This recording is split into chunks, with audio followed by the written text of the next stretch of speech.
ভয়াবহ পরিবেশ দূষণের কবলে পড়ে বিশ্বের কোটি কোটি মানুষ শঙ্কার মধ্যে রয়েছে। তাদের জন্য অপেক্ষা করছে এক মহা ধ্বংস। পৃথিবীর জলে বিষ, বাতাসে আতঙ্ক, মাটিতে মহাত্রাস। গত ৬০ বছরে ৮০টির বেশি প্রজাতির প্রাণী নিশ্চিহ্ন হয়ে গেছে। বিলুপ্তির পথে রয়েছে কয়েকশো প্রজাতির গাছপালা। অর্থনৈতিক উন্নতির ফলে বাতাসে প্রতি বছর ২২ কোটি টন কার্বন মনোক্সাইড জমা হচ্ছে। বায়ুমণ্ডলে carbon dioxide, sulphur dioxide, nitrous oxide গ্যাসের আনুপাতিক হার ক্রমেই বাড়ছে। এর ফলে বৃষ্টির পানিতে অ্যাসিডের পরিমাণ বেশি হচ্ছে। এই অ্যাসিড বৃষ্টি হওয়ার ফলে দেখা দিয়েছে মহামারী। তারই আরেক রূপ দেখা যাচ্ছে আর্জেন্টিনার বুয়েন্স আইরেসে।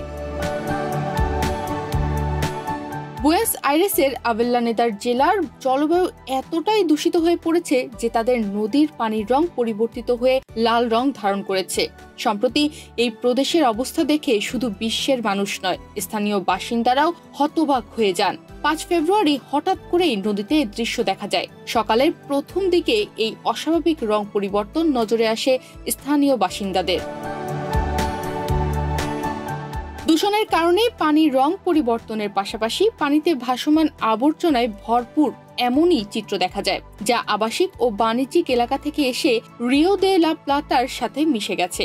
স্থানীয় বাসিন্দারা মনে করছেন, নদীর কাছে একটি টেক্সটাইল কারখানা থেকে রাসায়নিক দূষণের কারণেই এমনটা ঘটছে। এ বিষয়ে স্থানীয় এক বাসিন্দা বলেন, আমরা ঠিক জানি না কি হয়েছে, কিন্তু গতকাল আমি ট্রিওকোতে একটি ট্যাঙ্কার ট্রাককে তরল বর্জ্য অপসারণ করতে দেখেছি। প্রতিবারই যখন ওই ট্রাক আসে ১ ঘন্টার মধ্যে পানির রং বদলে যায়।